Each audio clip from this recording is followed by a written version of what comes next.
Morning, everybody. Nicky Hawkins here, the morning after the game before, and it's not really the morning, it's just turned the afternoon. I've had a long week, so I've been laying in bed, and I've just been having a little contemplation about my feelings about West Ham. And I know it's the morning after the game before, but I am just about to go and do post-match pint in the next hour or so, and that will be up today at some point. So instead of talking about the game, we all saw the game, we all saw what happened in the game. I thought I'd talk about my feelings at the moment around the club. And, you know, I know some people are going to turn around and tell me that it's a bit early to be talking about the feelings about the club. It's a bit negative. But I've got, I think these things have been building for a long time.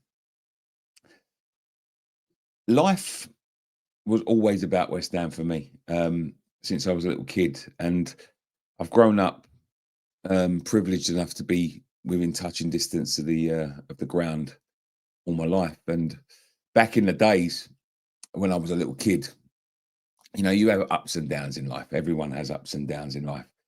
And when you have ups in life, everything feels great. And when you have downs in life, you need something to cheer you up. And Upton Park was always my safe haven. It was always the place I went to. And I'm not necessarily saying have a good time, but it was always the place where I went where I could forget about what was going on in the world. It didn't matter, because I was standing in the ground with, at first 25,000, but it soon rose up to 35,000 other people that felt exactly the same as me. We all went through the emotions. And the thing that you used to get about the club, it was, if you look at the badge now, the club was West Ham United back in the day. And it still is West Ham United now, but not as, if you look at the new shirts, it doesn't say that anymore. It says West Ham London. And it always felt like we was united.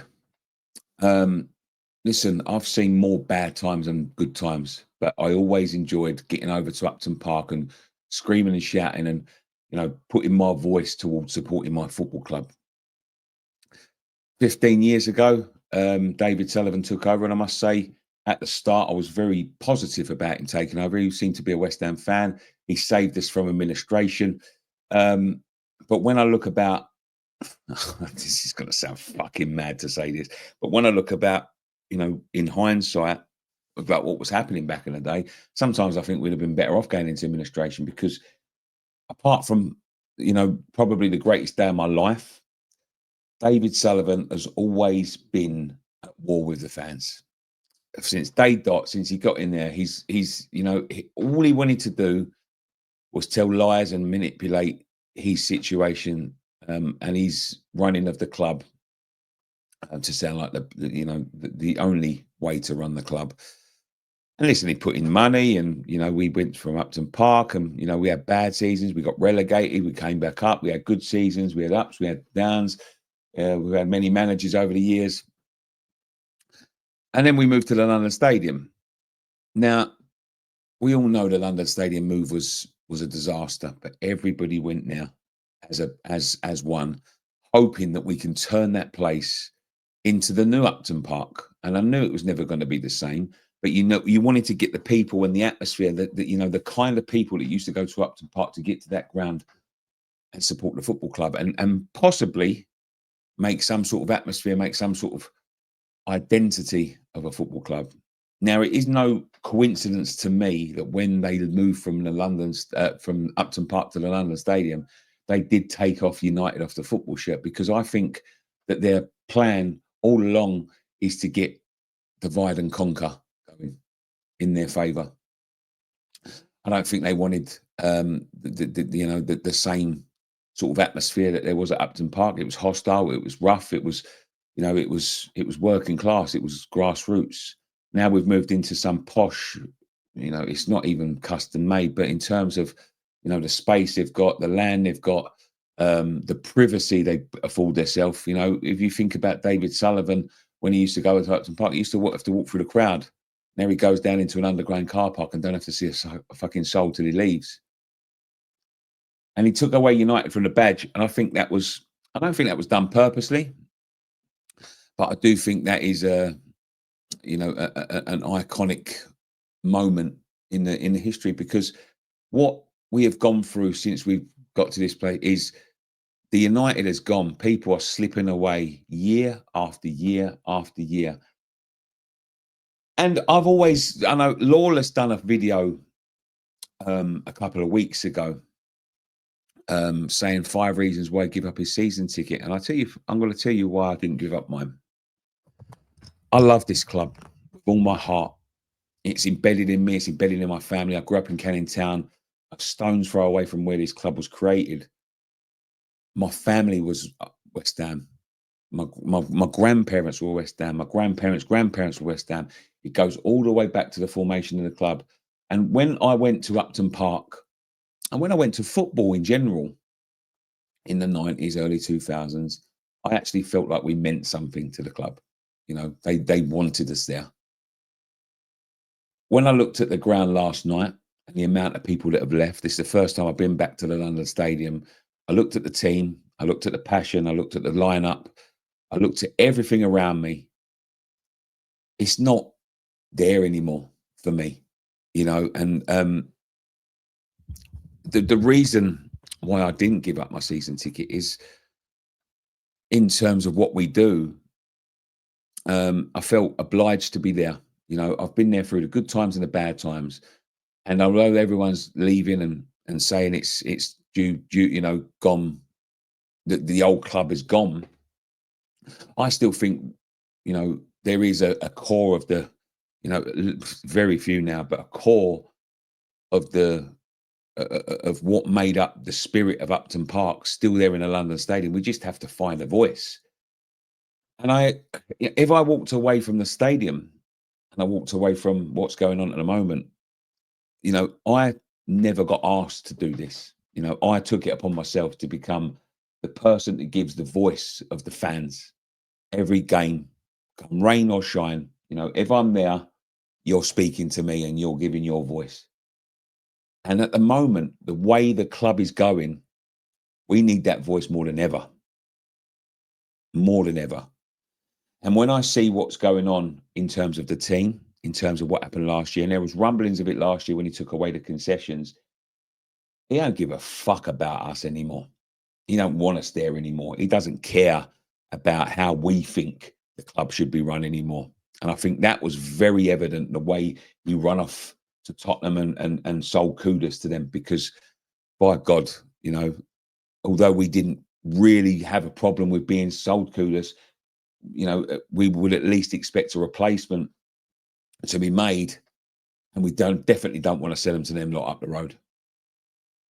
We definitely don't want to do that, and the way he submitted and the way he made our club look weak and a laughing stock, and the way he does it every single fucking season, week after week after week after week, month after month after month, year after year after the year.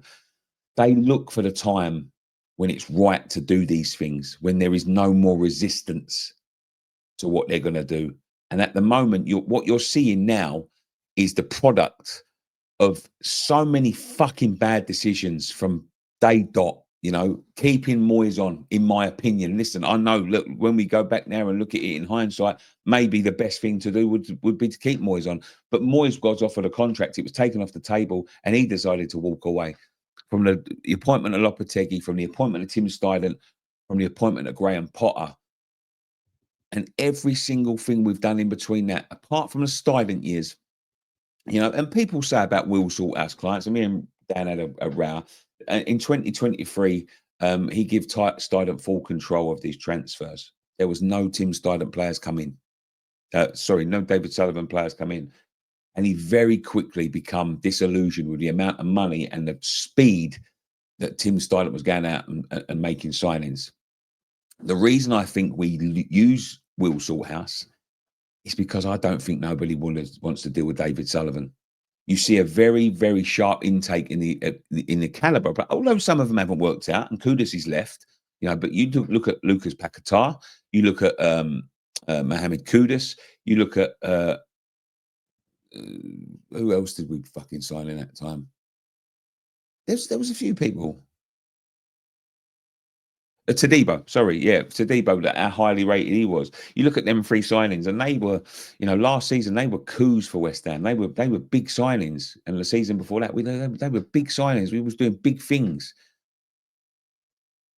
and then Tim Steiner leaves, and then you see the collapse. You see the direction we're going. They try and convince us that there's some sort of plan in place, but what we're seeing now is a collection of the end of the Moyes era, the David Sullivan era, where he wants to sign everyone for the cheapest he can and get the fucking maximum profit out of them and a maximum amount of years out of them, where we can just about scrape through. The Tim Steiner era, when he tried to take us forward and David Sullivan completely abandoned him.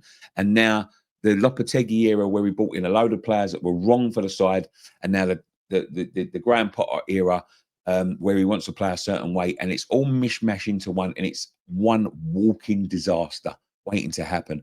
It's the first time I went to the football yesterday, totally expecting nothing but what I see. And I'm going to be honest with you. Yeah, the worrying thing about me is this, right? I'm there week in, week out, come rain or shine. And I was sitting there and I felt emotionless with every goal that went in. Emotionless. There was no frustration. There was no shock. There was no surprise. There was no disgust. There was nothing. Because what I was looking at on the pitch was an amalgamation of 4 different eras of West Ham coming together to make nothing. Nothing. We can't defend. People are playing like wankers. They don't know look like what they're doing. We bought a goalkeeper of £20 million to stop it, to stop someone that was making a lot of howlers from conceding goals, and he's done even fucking worse in 2 games. 8 games in 11 shots on target. 8 goals, sorry, in 11 shots on target conceded. That is fucking disastrous.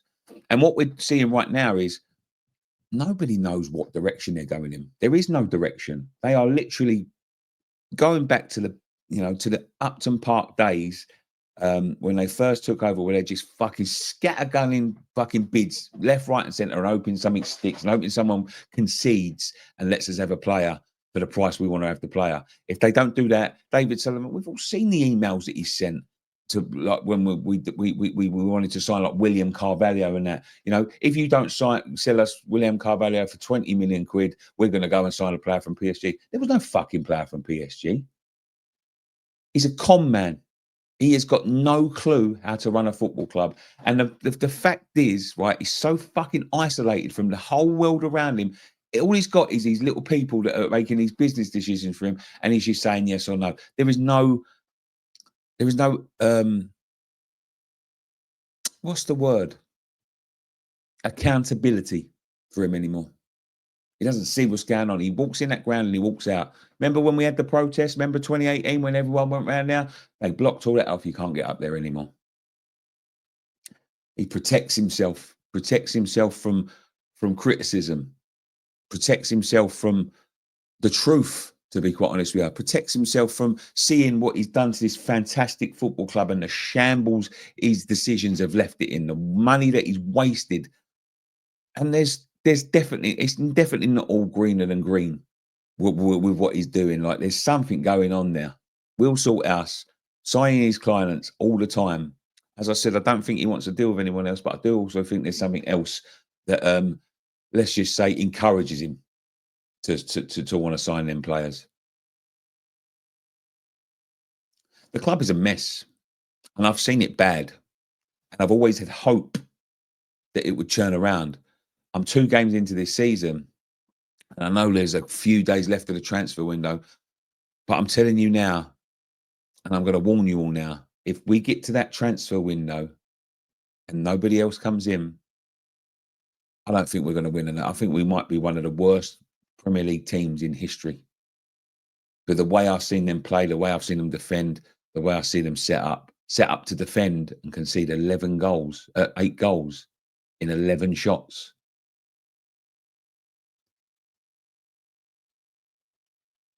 But we can get United back. That's what we need to be, united. I know a lot of people walked away from the stadium, but you know what? If we got relegated, I think a lot of the people will come back, because just then, the board up above will realise that they need us. But I fear for a relegation this time round, because it's so badly run. and it's so shambolic. And a man in 15 years, or I believe he's losing his marbles and becoming a dictator rather than an owner. You know, they're not custodians of this club anymore. They do what they want to fucking do. And they tickle the bollocks of the people that want their bollocks tickled.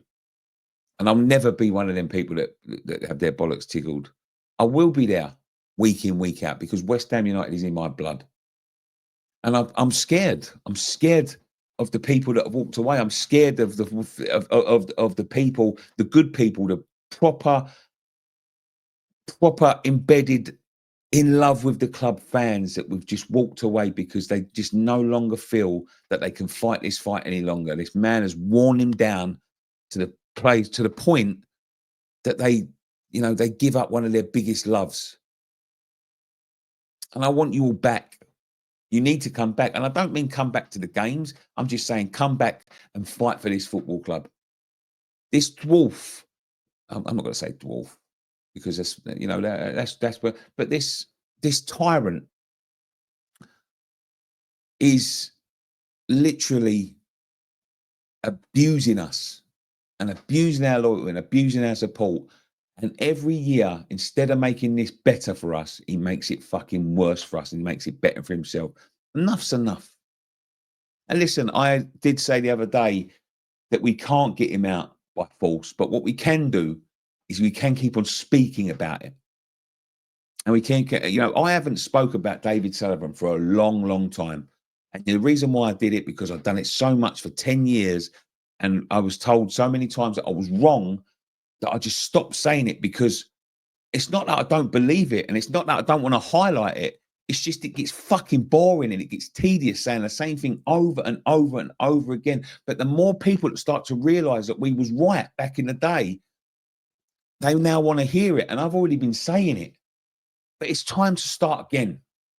It's time to voice your fucking opinion. It's time to let that club know that you're not going to fucking accept this shit. That this is your club. You will always be here. They will be gone. They will be gone, whether by death or by business increment or by something. They will go one day. And when they go, the moment they go, no matter what position they leave us in, you will always be welcome back here. This is your football club. We can't sit back and watch this man break us down like this, man. We've lost the war. And now we're going to suffer for it. We're going to watch our team suffer, and we're going to watch our enjoyment of watching what was once a proud football club get sucked into the championship with a load of players that have got no fucking clue what they're doing because the club is in such a mess made by the man up top. We're going to watch it whimper. It's worrying. And the worrying thing is, for me, for someone so embedded in the club, as I said before, I was not fucking surprised. I was not shocked. I felt no emotion. And the moment my emotion starts getting sucked out is the moment I start to think, right, we need to really step up and fight this now. Because this is what I expect. I don't expect trophies. We've had one. And he thinks he's done his fucking job because he delivered it. I don't expect trophies. I don't expect fucking well-beaten players. I don't even expect world-class players, no matter what they told me when they went into the stadium. But what I do expect is I expect 11 men out there, come rain or shine, no matter what the result is, that wants to give their heart, body and soul into making this football club at least compete in a football game, or at least compete at a level that they're capable of. At least give their efforts into trying to to bring the pride back into the team. That's all I want. I want them to be as proud of this football club as I am as proud of this football club. I want them to give the same effort in the on the pitch as I want to give in the stands. And if you get all of that back together, they ain't got to be world beaters. 11 John Moncours, 11 Mark Nobles, 11 James Collins. I'll take that right now. People that actually fucking care. 11 Julian Dixies, who we were about to go and talk to Wednesday night. 11 Billy Bonds. 11 Bobby Moores. Oh, Bobby had great talent, so did Billy, but You know, just somebody who wants to fucking fight and fight for us. Not for them cunts or not for their wages, but for us, the people that have been there from day fucking dot. The people that have been ripped out of our fucking spiritual home, the people have been dragged over to some fucking soulless place in the middle of Stratford with no coalition to this club whatsoever. And they've got to get to a point where we can all bond together and fucking at least start making it feel like it's our home. At least start making us feel like we're welcome now. It's worrying. I'm concerned. I'm concerned for the future of this football club because I think if we get sucked down, I think it's going to get worse before it gets better. I don't think it's going to get better while these people are in charge. Now, I know, listen, I don't know what to do. I know there are people out there that are trying their hardest to organise you all together, to get United again, to get West Ham United back again, and get, you know, I'm there to give you the voice. If you want to come and speak to me and put your voice about what is killing this football club for you and why you've decided to walk away from this football club and why you no longer feel affiliated to this football club or welcome at this football club, come and talk to me, man. This is what this platform's for. We've got nearly 100,000 subscribers. We've got millions and millions and millions of views. Trust me when I say this. They fucking watch it. And trust me when I say this. If you keep on saying it, they listen. It's time now before it's too late. And it's not about staying in the Premier League. You know, I'd quite happily go down. I just want to see us get to a point where at least, the very least, we've got a bunch of players playing for us that have got some sort of direction and where they're going. And a couple of them that know how to play football would be handy. I'm sorry to Jared Bowen. I really am. I'm even sorry to Lucas Paquetá from last night because I thought they was excellent. And do you know what? Callum Wilson as well. But that defence, including our Hammer of the Year, was a fucking shambles. And I can't work out what's happened. You know, the three defenders singly look decent on paper. Put them together, more holes in it than a pair of Crocs.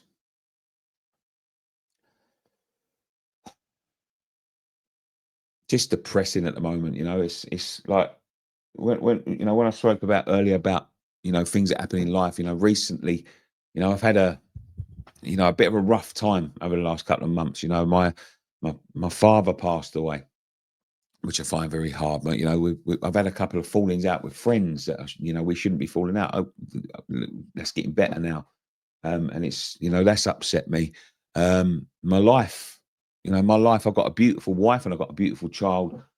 I've got a lovely life, but everything around me, the foundations work ain't doing too great. I'm working my bollocks off on all things. My mum was diagnosed with cancer and I have to watch her go through chemo every week. It's not good at the moment. And then the days before, the very least I can do is get away and fucking go to my football and at least forget all of that shit for a couple of minutes. But at the moment, at the very worst of my life, and I know a lot of people will feel like this as well, that just adds to the depression.